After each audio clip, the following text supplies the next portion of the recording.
Karena di cabang-cabang itu kan ya namanya orang itu kan rezekinya berbeda-beda. Ada yang ustadz, masya Allah, kayaknya bagus, sehingga undangannya di luar banyak. Akhirnya tumpahannya PCE. Lah gue numpake bin sing lunas. Kadang-kadang di hati itu nggak enak. Maka kebersamaan itu akan wujud kalau di dalam hatimu sudah tidak ada cinta kepada dunia. Karena segala perkara yang ada di dunia ini memicu kita untuk timbulnya iri di antara teman, akhirnya pikirnya gak bodoh. Kuwi di antara sebab krono seneng donya. Makanya nek cabange aja lomba-lomba api-apian motor. Wah kemarin tuh beli NMAX saya harus bisa, Pak. Ternyata gajimu gak cukup. Nekone susu anaknya kurang-kurang. Akhirnya utang, akhirnya reso bayar, akhirnya ditarik motornya, akhirnya golek STNK. Memalukan, akhirnya masuk penjara. Maka teman-teman semua yang dimuliakan Allah SWT, kita bangun kebersamaan antar kita. Di antara basicnya adalah jangan pernah cinta kepada dunia, insyaallah. Kemudian yang selanjutnya, seorang pejuang itu karakternya bagaimana? Seorang pejuang itu karakternya harus punya panutan. Dan ini cara perjuangan santri kudu duwe guru, kudu duwe rabithah karo guru. Ini penting banget. Ini penting banget. Kenapa? Karena orang-orang seperti antum ini adalah manusia-manusia yang paling berpotensi melupakan gurunya. Kok bisa seperti itu, Pak? Iya. Karena orang itu kalau sudah dimuliakan, mereka itu biasanya lupa dari manakah asal kemuliaan ini. Dia mengira kemuliaan itu berasal dari kami, berasal dari dirinya, berasal dari kealimannya, berasal dari prestasinya. Ketahuilah, manusia-manusia yang merasa seperti itu temannya Qarun. Qarun itu ketika suruh zakat dia mengatakan qala innama utituhu ala ilmin indi. Ini semua itu karena prestasinya, semua duit saya banyak, bisa bangun rumah semua jadi emas ini karena ilmu saya. Lah ini kan. Kowe gak hati-hati ning cabang engko tanpa krasa kowe merasa iki cabang sing bangun aku. Iki santri sing golek aku. Iki kabeh sing golek aku, gak duwe panutan rusak. Maka teman-teman semua yang dimuliakan Allah SWT, di dalam kehidupan kita ini kita harus punya panutan, kita harus punya suri tauladan, kita harus punya orang yang kita taati dan kita muliakan. Insyaallah dimuliakan. Insyaallah. Nah bersyukurlah antum-antum semua ini, bersyukurlah, Masya Allah. Kenapa saya katakan bersyukur?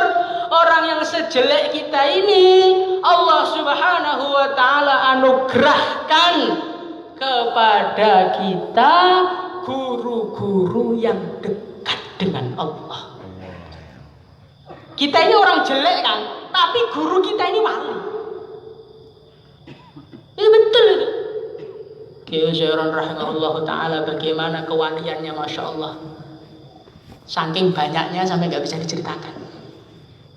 Allah Subhanahu wa ta'ala menganugerahkan kepada kita Kiai Fatah hafidhahullah, Kiai Ubaidullah Ahrar hafidhahullah ta'ala. Ini waliyani min awliyaillah. Ini dua orang ini adalah orang yang saya yakin betul, bila syakin wala raibin, tanpa keraguan sama sekali dalam hati saya, kalau mereka berdua itu walinya Allah Subhanahu wa ta'ala.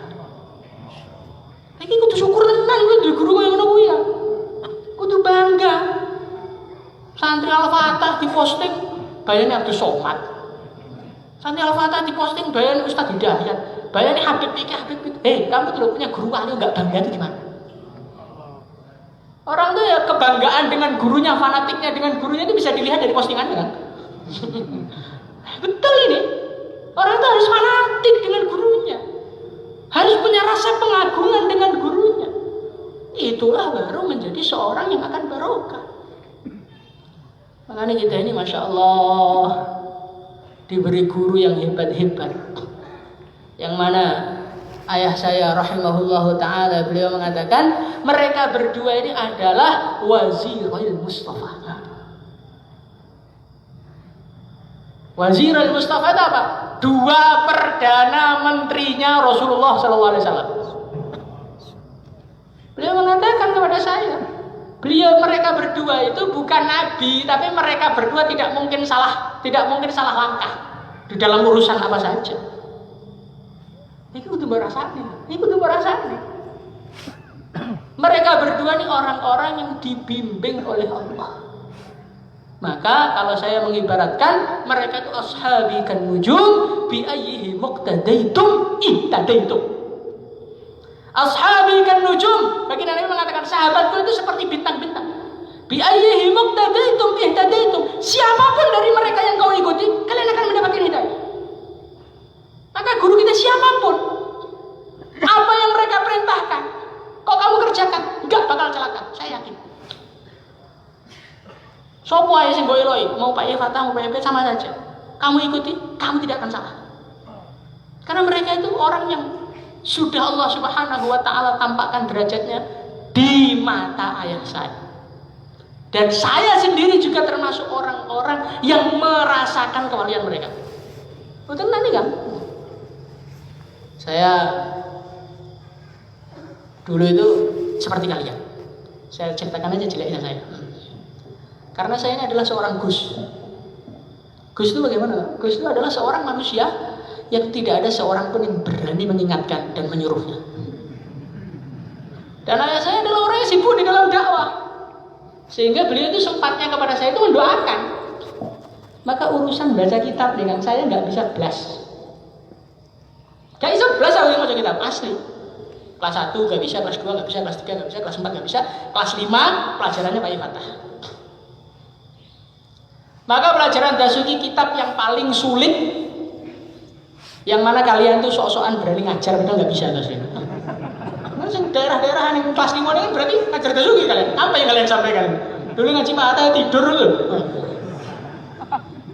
Makanya berhati-hati kan, tauhid itu keliru rokok, hati-hati. Ayah kata, hafidhahullah ta'ala, beliau mengatakan, kocok. Dalam keadaan saya nggak persiapan, dalam keadaan saya nggak mutolaah, mulai kelas 1 sampai kelas 5 nggak ada seorang pun guru yang berani nyuruh saya baca kecuali Pak Fatah. Saya baca, maka tiba-tiba seluruh kitab nahwu mulai kelas 1 sampai kelas 4 yang saya pelajari Allah tampakkan di mata saya, langsung saya baca kitab. Baru kayak beliau. Ini yang kondang siapa? Ya sebenarnya gurunya kan. Jadi beliau itu bukan orang biasa. Apalagi Pak Yai Ubaidullah Ahrar hafidhahullah ta'ala, beliau itu orang yang masya Allah firasatnya itu wis pocoran yang waris wis apal kabeh. Maka kalian tuh jangan macem-macem dan jangan menyentuh mereka berdua, hati-hati.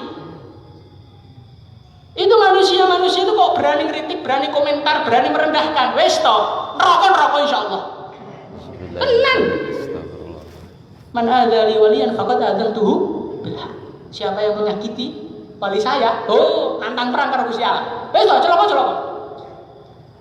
Jadi saya mengatakan kenapa? Saya mengatakan seperti ini karena ini sekarang ini ada manusia-manusia yang enggak bertanggung jawab, Bang. Manusia-manusia yang merasa mereka itu lebih tahu daripada segalanya. Yang arahnya mereka itu ingin merusak hubungan mereka berdua. Wes tak terang-terangnya ya. Dan ini nanti kalau kamu mengikuti manusia-manusia nggak bertanggung jawab itu, nanti kamu di akhirat apa nggak malu? Itu loh Kiai Ubaidullah Ahrar. Itu beliau ketika Kiai masuk surga, beliau yang membukakan pintunya. Wes kenalan malaikat Ridwan sebelum Kiai usir. Dan itu sebenarnya surga terus kurang ajar orang abed. Nggak tahu kalau gak dibukain orang surga sama gue berapa? Ayo. Jangan kita ini sudah bisa ngaji, perasaannya sudah paling alim di dunia, terus akhirnya berani komentari para wali. Hati-hati, man anta. Kita ini tertibnya satu, nahnu naskutu fi ma syajara bainahum. Umpamanya ada permasalahan itu urusan mereka, bukan urusan kita. Kamu tuh siapa? Pikir orang tahu salat tahajud, jelang-jelang ngisi jam bolong-bolong. Nek cabang golek-golek duwe, wani-wani komentar wali. Nek keturunanmu dadi demit kabeh iki. Oh, hati-hati kan? Itu ayah saya mengatakan. Seorang kiai pun kalau mereka itu ada masalah dengan kiai, nggak cinta dengan orang soleh, itu anaknya nggak bisa soleh. Dan ujian terberat di dunia itu kalau punya anak nggak soleh, betul kan? Nggak enak kan? Punya anak nggak soleh itu nggak enaknya, masya Allah. Walaupun kita punya duit, walaupun kita dai kondangan, walaupun kita ini eramu koyo apa. Tapi kalau anaknya nggak soleh, sumpah hidup itu sumpah. Maka kita harus jaga hati, jaga sikap, jaga ta'zim. Saya lebih percaya dengan apa yang dikatakan oleh ayah saya dibandingkan perkataannya semua manusia yang tidak bertanggung jawab. Ayah saya sudah mengatakan mereka ini adalah dua wali Allah.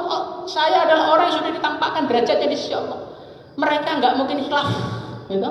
Mereka cuma beda lagunya. Hati-hati loh. Gue santri di sopo. Komentar santri sopo. Ngajimu ilmu sama di santrimu sama. Maka kita ini belajar jaga adab kepada mereka. Maka kita ini gak usah adu-adu statusan, adu-adu klarifikasi, gak usah. Wis donga takzim manut nyuwun barokah, donga Gusti Allah ben ing akhirat bisa kumpul lagi bersama. Amin. Insyaallah ya. Jangan menjadi pahlawan kesiangan. Pahlawan kesiangan apa? Ya kamu terjemah sendiri sudah. Al-Fatihah. اللهم صل وسلم على سيدنا محمد وعلى ال سيدنا محمد كما صليت على سيدنا ابراهيم وعلى ال سيدنا ابراهيم في العالمين انك حميد مجيد.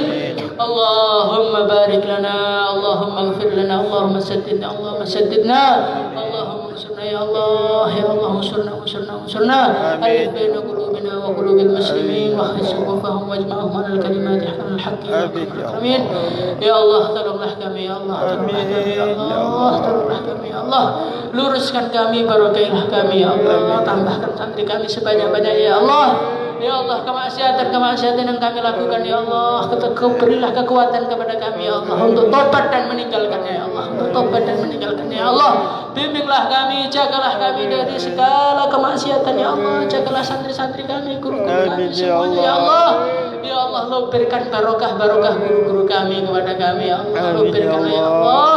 Kami ini hanya penjahat ya Allah, tapi kami ini adalah muridnya wali-walimu ya Allah. Ya Allah, kami berharap ya Allah, karena kami pernah menjadi murid mereka ya Allah, barokah mereka berikan kepada kami, barokah yang sempurna ya Allah. Ya Allah, hancurkanlah ya Allah manusia-manusia ya Allah yang ingin merusakkan pesantren kami ya Allah, yang ingin merusakkan umat ini ya Allah, yang ingin merusakkan hubungan guru-guru kami ya Allah. Hancurkanlah mereka ya Allah. Rabbana atina fid dunya hasanah fil akhirati hasanah wa qina adzabannar. Subhana rabbika rabbil izzati amma yasifun wa salamun alal mursalin. Alhamdulillahi rabbil alamin.